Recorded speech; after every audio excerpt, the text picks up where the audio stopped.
Tan Sri Ketua. Bismillahirrahmanirrahim. Assalamualaikum dan salam sejahtera. Terima kasih Tan Sri Ketua kerana memberikan saya ruang untuk sama-sama kita membahaskan satu rang undang-undang yang saya pasti ketika ini sedang menjadi perhatian umum dan bukan sahaja hangat di Dewan ini tapi juga di luar sana. Saya mohon izin dengan membuka pembincangan ini dengan merujuk ayat Al-Quran yang bermaksud Bismillahirrahmanirrahim. Dan janganlah kamu cenderung kepada orang-orang yang berlaku zalim, maka kalau kamu berlaku demikian, api neraka akan membakar kamu, sedang kamu tidak ada sebarang penolong pun yang lain daripada Allah. Kemudian dengan sebab kecenderungan kamu itu, kamu tidak akan mendapat pertolongan. Surah Hud ayat 113. Tan Sri Yang Dipertua, saya tertarik dengan mukadimah menteri yang mengatakan bahawa tujuan rang undang-undang Majlis Keselamatan Negara ialah untuk keselamatan negara dan keselamatan rakyat. Ya, kami menyokong sebarang usaha yang dibuat untuk memastikan keselamatan negara ini dalam keadaan yang baik dan terkawal. Dan ini jelas kami pertegaskan, ya, kami bersetuju. Akan tetapi masyarakat sivil memandang berat rang undang-undang Majlis Keselamatan Negara 2015 yang diluluskan secara tergesa-gesa di Dewan Rakyat pada 3 Disember 2015. Rang undang-undang ini memberi Rahmat. Boleh? Tak boleh ke Rahmat? Boleh. Silakan. Terima kasih Tan Sri Yang Dipertua. Daripada yang berhormat yang lain juga menyebut perkataan tergesa-gesa. Dan bagi saya minta mohon penjelasan apa maksudnya dengan tergesa-gesa kerana sering kali diulang. Boleh? 11. Baik, terima kasih. Yang dimaksudkan dengan perkataan tergesa-gesa bila dalam pembentangan rang undang-undang ini Dewan Rakyat, ia hanya mengambil masa setengah hari untuk dibentang dan dibahaskan. Dan ini yang dimaksudkan dengan rujukan perkataan tergesa-gesa Tan Sri Yang Dipertua kerana masa itu tidak dipanjangkan dan tidak diperluaskan. Saya mohon untuk meneruskan. Rang undang-undang ini memberi kesan yang buruk kepada rakyat Malaysia yang merupakan ancaman yang belum pernah berlaku sebelum ini terhadap demokrasi berparlimen di Malaysia. Mengapa perlu ada undang-undang yang seperti ini, terutamanya apabila ianya dilakukan secara tergesa-gesa tanpa sebarang justifikasi hebahan maupun perundingan? Jika kita lihat dari segi kuasa undang-undang ini, ia membolehkan satu jenis kuasa yang luar biasa ditumpukan pada tangan hanya seorang eksekutif kerajaan sahaja. Kita juga melihat mekanisme semak dan imbang yang sepatutnya menjadi amalan sistem demokrasi berparlimen dinafikan sama sekali dalam konteks Malaysia. Ia adalah hal yang terpilih sahaja. Ditegaskan tidak ada mana-mana pihak pun yang harus dan perlu memegang kuasa tanpa batasan seperti ini. Impak sekiranya ia berlaku ialah ia akan menimbulkan kecenderungan salah guna kuasa, terutamanya ketika negara sedang berhadapan dengan pelbagai krisis politik yang sedia ada. Rang undang-undang ini juga dilihat sebagai satu usaha terbesar setengah pihak untuk melindungi kuasa mereka bagi melindungi pengaruhnya yang kelihatan semakin tipis setiap hari. Dan ini juga dilihat sebagai satu pelanggaran perlembagaan persekutuan dengan cara mengambil alih kuasa yang diperuntukkan kepada Seri Paduka Baginda Yang di-Pertuan Agong sebagaimana yang diperuntukkan di bawah perkara 149 dan 150 perlembagaan persekutuan. Kerisauan ini juga timbul dengan pendekatan yang dibuat oleh pihak kerajaan yang dalam keadaan gopoh meneruskannya, sedangkan ada usul yang dibawa dalam Dewan Rakyat agar rang undang-undang ini dirujuk kepada jawatan kuasa pilihan Select Committee dengan izin untuk penelitian yang mendalam. Bagi saya, ia merupakan satu usul yang wajar untuk dipertimbangkan agar ia diluluskan dengan mengikut prosedur yang betul dan tepat. Tanpa mengeriukan lagi apabila Seksyen 3 Rang Undang-Undang Majlis Keselamatan Negara 2015 ini yang menyatakan bahawa Majlis Keselamatan Negara yang dipengerusikan oleh Perdana Menteri hendaklah menjadi pihak berkuasa pusat kerajaan untuk mempertimbangkan perkara berkenaan dengan keselamatan negara. Sedangkan jika kita merujuk kepada Perlembagaan Persekutuan perkara 41 menyebut Yang di-Pertuan Agong hendaklah menjadi pemerintah tertinggi Angkatan Tentera Persekutuan. Hal ini jelas mengatakan bahawa boleh berlaku apa yang disebut mengambil alih kuasa Yang di-Pertuan Agong seperti mana yang diperuntukkan di bawah artikel 150 Perlembagaan Persekutuan. Ia ditambah pula peruntukan undang-undang di dalam fasal 18 ini akan mewujudkan mekanisme yang berasingan di mana Perdana Menteri secara berkesan boleh mengisytiharkan kawasan keselamatan. Oleh yang demikian, rang undang-undang ini secara jelas dilihat cuba untuk mengambil alih kuasa yang kini akan dapat dilaksanakan oleh Perdana Menteri walaupun terma darurat tidak digunakan dalam rang undang-undang ini. Berhubung dengan tentera, rantaian pemerintah, chains of command, bahawa Duli Yang Maha Mulia Yang di-Pertuan Agong adalah menjadi pemerintah tertinggi Angkatan Tentera Persekutuan sebagaimana yang diperuntukkan di bawah perkara 41 Perlembagaan Persekutuan telah diabaikan. Tambahan itu perkara 137 yang mengandungi peruntukan berkenaan Majlis Angkatan Tentera 1927 telah diabaikan sekali lagi. Perdana Menteri diberikan kuasa tanpa had untuk mengisytiharkan mana-mana kawasan di Malaysia sebagai kawasan keselamatan walaupun ianya tidak merupakan ancaman sebenar, dan yang paling penting ia akan mewajibkan penglibatan tentera. Apakah kita lupa bahawa Dewan ini juga sama-sama pernah membahas dan meluluskan beberapa rang undang-undang sedia ada yang saya kira mekanismenya dilihat sama dan disebut dalam isu-isu keselamatan negara.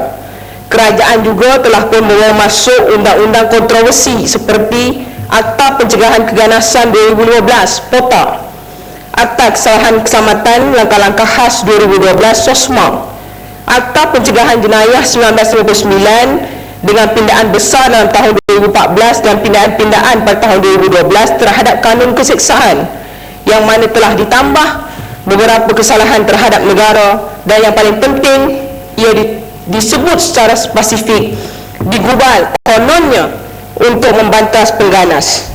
Akan tetapi hasilnya jika kita lihat ISA dulu pun digubal untuk pengganas, tapi yang ramai kena ahli politik. SOSMA yang kena juga yang kritik 1MDB dan sebagainya. Jawapan Tuan bangun jawapan. Tak apa, saya minta saya teruskan dulu sebelum panjang lagi. Nanti abang ada sesi lagi lepas ni. Jadi masuk dalam tu. Lagi apa lah. Pendek. Abang nak tanya pendek je. Okey, baik. Dia kena pandai pujuk Tan Sri yang betul. Ni adik kesayangan. Saya cuma menghayati setiap patah perkataan yang bermak sebut. Tak apalah, walaupun buat mulakan dengan Al-Quran bagus.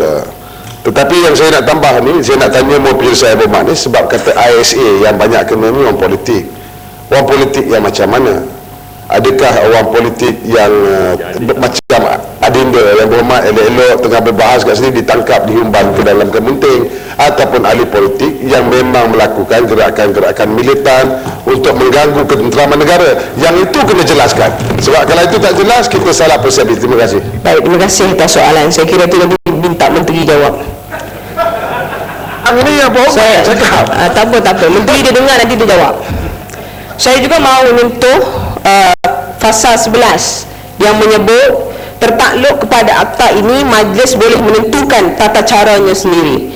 Ini juga dilihat bercanggah dengan apa yang ada dalam Perlembagaan Persekutuan perkara 150 yang menyatakan bagaimana tata cara yang melibatkan kuasa Duli Yang Maha Mulia Yang di-Pertuan Agong itu disenaraikan cukup banyak dan secara detail, malah dilihat terikat dengan tata cara yang telah disediakan. Akan tetapi bagi majlis MKN ini tata cara langsung tidak diperincikan dan disebut. Persoalannya mengapa ia tidak diperincikan dan apalagi agenda tersembunyi yang cuba digelakkan dari rakyat. Berhubung dengan pasal 17 yang menyatakan kewajipan entiti kerajaan berhubung dengan maklumat dan risikan, yang mana bagi saya dengan jelas menyatakan rang undang-undang ini membolehkan MKN memaksa entiti-entiti kerajaan untuk melaporkan kepadanya dan untuk memberi maklumat kepadanya. Hal ini jelas menunjukkan bahawa MKN cuba mengatasi kuasa kerajaan negeri dengan bahasa mudahnya mengambil alih kuasa kerajaan negeri yang sedia ada. Rang undang-undang ini juga membolehkan MKN bertindak sebagai entiti pengumpulan maklumat risikan yang besar kerana ia boleh memaksa tentera, polis dan agensi yang lain untuk melaporkan maklumat risikan yang dikumpul secara bebas. Ia membawa maksud arahan pengumpulan maklumat ini boleh berlaku mengikut sesuka hati mereka tanpa asas, dan yang paling penting setiap maklumat yang mereka mahukan ini tidak perlu dinyatakan dan dirujuk kepada sesiapa pun, dan ia boleh menjadi satu alat untuk kepentingan politik pihak yang terbabit. Kita juga turut mempertikaikan bidang kuasa yang amat luas diberikan kepada Majlis Kehormatan Negara untuk menentukan apa yang menjadi suatu isu keselamatan. Saya senaraikan beberapa perkara yang menjadi kebimbangan utama rakyat dalam soal ini, antaranya ialah Pasal 11-1 Rang Undang-Undang MKN dan ukuran rendah arbitrari bagi Perdana Menteri mengisytiharkan sesuatu kawasan keselamatan. Antara terma-terma yang harus diberikan penelitian yang mana ia boleh dijadikan asas agar perkara ini dilaksanakan ialah diganggu atau diancam dengan serius oleh mana-mana orang, berkemungkinan untuk menyebabkan bahaya yang serius kepada wilayah ekonomi, infrastruktur utama negara Malaysia atau apa-apa kepentingan Malaysia yang lain dan kepentingan keselamatan negara. Pasal 4 dan Pasal 18. Untuk makluman Dewan, definisi perkataan kawasan keselamatan ialah membenarkan pihak berkuasa untuk menggunakan keganasan dan kekerasan maut secara sembrono, tangkap tanpa waran, menggeledah dan menyita serta mengenakan perintah berkurung. Ianya juga memberikan kuasa kepada mereka untuk mengambil alih bangunan dan harta boleh alih serta memusnahkan mana-mana bangunan atau struktur yang tidak berpenghuni di mana-mana kawasan keselamatan. Pasal 25 hingga 42. Tambah rumit jika kita meneliti Pasal 35 yang menyebut sekiranya berlaku kematian atau terbunuh mana-mana anggota keselamatan dan orang awam di dalam kawasan keselamatan, Undang-Undang MKN ini akan digunakan sewenang-wenangnya dan bebas dari hukuman kerana ia membenarkan penafian proses inquest terhadap mereka selagi mana magistrate berpuas hati bahawa orang yang terbunuh di dalam kawasan keselamatan diakibatkan oleh operasi yang dijalankan oleh pasukan keselamatan.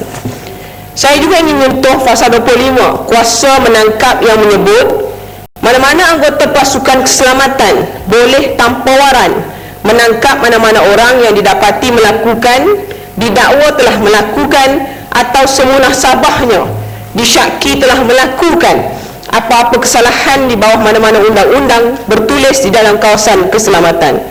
Jika kita teliti perkara di atas ini, jelas dilihat bercanggah dengan Perlembagaan Malaysia bahagian 2 perkara 5 yang bertajuk kebebasan diri, yang mana ia menyebut tidak seorang pun boleh diambil nyawanya atau dilucutkan kebebasan dirinya kecuali mengikut undang-undang. Sama juga itu menteri kan nanti jawab nanti. Dia kena ada dalam tu sebut secara spesifik. Baik. Sama juga dengan Pasal 26-1 dan 2 yang mana ia menyebut mana-mana anggota pasukan keselamatan boleh tanpa waran memeriksa atau menyita apa-apa yang disyaki boleh mengundang sesuatu kemudaratan. Persoalan saya kepada menteri, apa sebenarnya yang sedang berlaku dengan kefahaman kalian kepada undang-undang di negara ini? Apakah hanya dengan definisi disyaki itu menghalalkan kalian melakukan apa sahaja yang lebih penting ia boleh dilakukan tanpa waran? Apa maksudnya ini? Maksudnya ia boleh berlaku tanpa masa dan tanpa sebarang tanda, dan ini jelas menunjukkan yang kerajaan sedia ada cuba untuk menakutkan rakyat untuk hidup secara normal. Ya, cuba kita bayangkan sekiranya ada sebarang artikel yang ditulis yang dilihat menggugat kedudukan seseorang yang berkepentingan, maka ia akan dilihat sebagai satu jenayah. Ini namanya zaman edan Tan Sri yang dipertua. Begitu juga kita lihat Pasal 37, 38, 39, 40 dan 41 yang menyatakan bahawasanya akta ini membolehkan perlindungan kepada ahli-ahli MKN, jawatan kuasa kaki tangan dan pasukan keselamatan daripada apa-apa jenis tindakan prosiding sivil dan jenayah, melainkan sekiranya dilakukan dengan niat jahat, ditambah dengan obligasi kerahsiaan di bawah rang undang-undang ini. Dan apa yang tertulis ini menyatakan bahawa mereka ini langsung tidak perlu bertanggungjawab ke atas tindakan-tindakan mereka. Ini adalah apa yang boleh disebut sebagai lepas tangan. Buat tapi tak perlu tanggung apa-apa walaupun di mata rakyat ia mungkin satu kesalahan, tetapi di dalam undang-undang mereka ia adalah halal. Untuk itu saya ingin menyatakan, bukankah lebih baik jika rang undang-undang ini tidak diluluskan dan sebaiknya pihak kerajaan menambah baik sikap keberkesanan Perdana Menteri sebagai penasihat kepada Duli Yang Maha Mulia Yang di-Pertuan Agong, khususnya dalam soal keselamatan negara, agar proses mengambil alih kuasa Duli Yang Maha Mulia Yang di-Pertuan Agong itu tidak berlaku. Saya bertanya sekali lagi kepada kerajaan yang ada ini, apakah pihak kerajaan cuba untuk mempertikaikan keupayaan yang ada Paduli Yang Maha Mulia Tuan Agong dalam isu keselamatan negara? Tan Sri Yang di-Pertua, katakanlah apa saja bahawa rang undang-undang ini akan ada majlis yang membuat keputusan atau sebagainya. Namun saya ingin menyatakan bahawa kepercayaan rakyat kepada kerajaan yang ada ini cukup kritikal. Ini kerana ada banyak perkara yang dibuat tetapi hasilnya cakap tak serupa bikin. Datuk Syahidan ada menyebut ketika sesi pembentangan, Datuk Seri Najib tidak akan jadi diktator seperti realitinya. Tetapi realitinya kritik 1MDB semua adalah balasannya. Bongkar sahaja rasuah dan salah guna kuasa yang disiasat bukan perasuah tetapi yang buat aduan. Tak setuju pertikai keupayaan sebagai pemimpin, maka dilucutkan jawatanlah hadiahnya. Dan inilah yang saya sebut sebagai cakap tak serupa bikin. Saya tegaskan, ia bukan satu jaminan yang boleh dipercayai. Bunyinya cantik, tengganas, IS dan sebagainya. Namun Ya Mak, ada 3 minit lagi Mak. yang saya nak dulu dah. Habis dah. Hakikatnya ia akhirnya akan menjadi alat politik juga. Justru itu Tan Sri Yang di-Pertua, saranan saya ialah wajar untuk kita mempertimbangkan agar rang undang-undang ini dibawa ke satu jawatan kuasa pilihan yang mana pelibatan ke semua segmentasi rakyat termasuk NGO dilibatkan agar rang undang-undang ini tidak menjadi satu bahan yang akan kita sesali di kemudian hari. Akhirnya Tan Sri Yang di-Pertua, saya mohon menolak rang undang-undang Majlis Keselamatan Negara. Sekian, terima kasih. Terima kasih Yang Amat.